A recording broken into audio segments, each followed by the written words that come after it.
Tapi kami fasilitasi dalam bentuk manual, mereka tinggal kita punya format ya. Kita tentukan format data yang mau diambil beserta elemennya.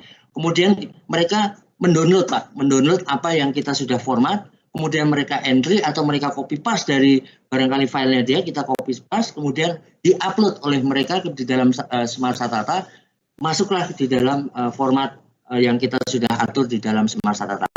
Ini pun juga kita tidak hanya semata-mata kita langsung masuk di portal Smart Satata, tetapi dilakukan satu validasi dan verifikasi data sesuai dengan prinsip-prinsip satu data. Dia ada metadatanya atau tidak, ya. Sudah standar data pakai Permen 86 atau belum, gitu ya. Kalau belum, apakah ingin ditambahkan di dalam Smart Satata atau tidak? Ini akan kita validasi. Yang memfasilitasi ini adalah Forum Data Kota Semarang, Pak. Yang dalam ini koordinasinya ada pada Bapeda, Pak. Bapeda akan mencoba validasi, berkoordinasi dengan pembina data, dalam hal ini adalah BPS dan Distaru untuk petanya. Kemudian pada wali data sendiri, yaitu pada Diskominfo. Sepanjang dia memenuhi prinsip-prinsip satu data, gitu ya, dan memenuhi prinsip standar statistik nasional, maka dia akan kita coba untuk kita diseminasi, Pak, atau kita publikasi pada user, manakala user membutuhkan sumber data dari SKPD yang bersangkutan. Selain itu, tugas daripada kami adalah mengolah data statistik menjadi analisis. Ya, kita analisis dari hasil olahan, dari hasil pengumpulan data, kita analisis, kemudian kita forecast sebagai satu hasil analisis pengolahan data itu tadi. Dan hasil analisis dan forecast juga kita diseminasikan, Pak, di dalam Smart Satata. Ini sebetulnya mekanisme kerja Smart Satata yang kita coba laksanakan.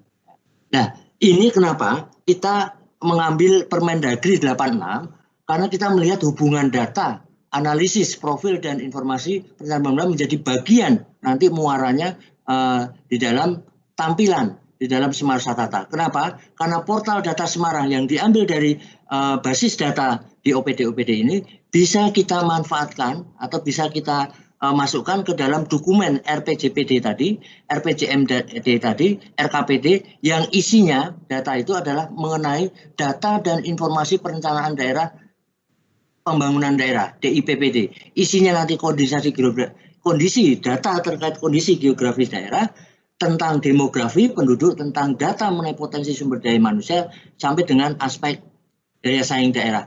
Ini ada pada dokumen perencanaan daerah, Pak. Baik itu jangka panjang, jangka menengah maupun jangka tahunan, Pak, RKPD. Dan dari data portal Semarang bisa digunakan untuk menyusun rencana strategis pada masing-masing OPD. 5 tahunan, Pak, rencana strategi untuk untuk menyusun program kegiatan di OPD, mengambil data daripada Smart Satata dan juga RENJA, Pak, rencana kerja tahunan. Dan juga bisa digunakan untuk menyusun profil daerah dari data basis data Smart Satata itu.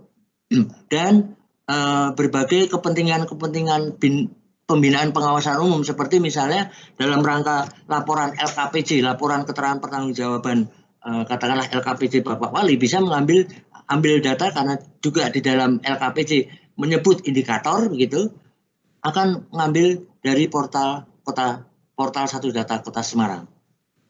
LKPD kemudian EKPPD yang digagas oleh Kemenpan itu ya, EKPPD, LPPD yang digagas oleh Permendagri, indikatornya bisa mengambil data dari portal satu data Kota Semarang secara terbuka, Pak, gitu ya.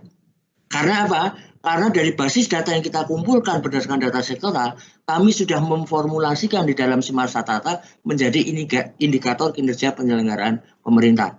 Dan tentunya keseluruhan data analisis ini, pembangunan ini kita mengakomodir adalah untuk melaksanakan amanat daripada pasal 392 Undang-Undang 23 tahun 2014.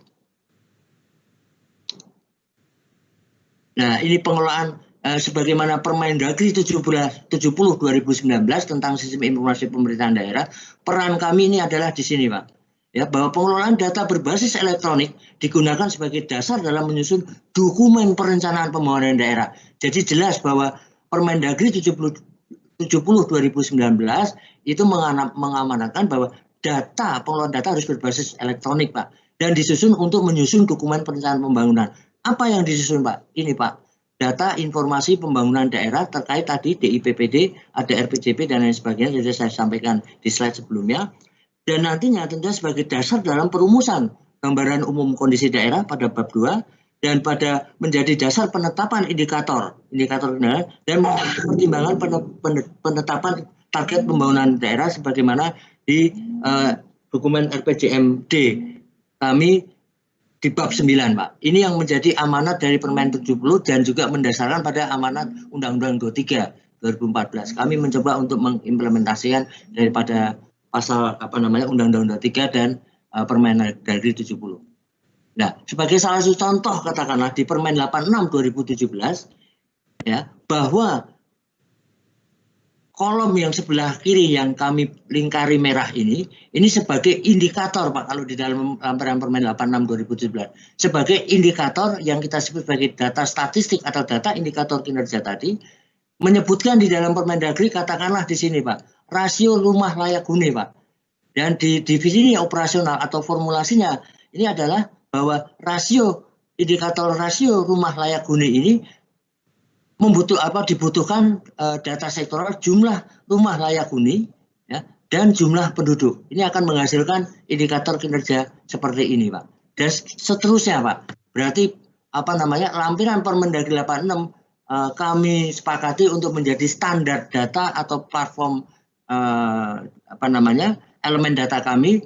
Di samping ini nanti bisa untuk mempublikasikan, tetapi juga bisa dimanfaatkan dalam rangka perumusan perencanaan pembangunan dalam indikator perencanaan. Ini, Pak, mungkin sekedar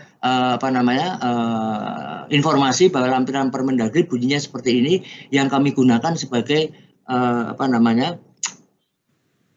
platform kami di dalam perumusan elemen datanya. Nah, ini tadi sudah disampaikan oleh narasumber sebelumnya, Pak Sigit. Kami mencoba dari Permendagri 86, kami coba petakan setiap indikator kinerja, kebutuhan datanya seperti apa, begitu. Dan kita ketahui bahwa tidak setiap urusan itu hanya mengelola data ini saja, tetapi bisa lintas OPD. Ya, katakanlah di dalam satu ini aja katakanlah. Rasio puskesmas terhadap persatuan penduduk. Ini data dibutuhkan tidak hanya data yang bersumber dari Dinas Kesehatan, tetapi dibutuhkan adalah jumlah penduduk kota. Berarti ini adalah yang merupakan kewenangan dari Dukcapil, ya, Dinas Pendudukan dan Catatan Sipil. Berarti lintas OPD, otomatis kita harus menggunakan fasilitasi interoperable, Pak. Ya, data yang berbagi.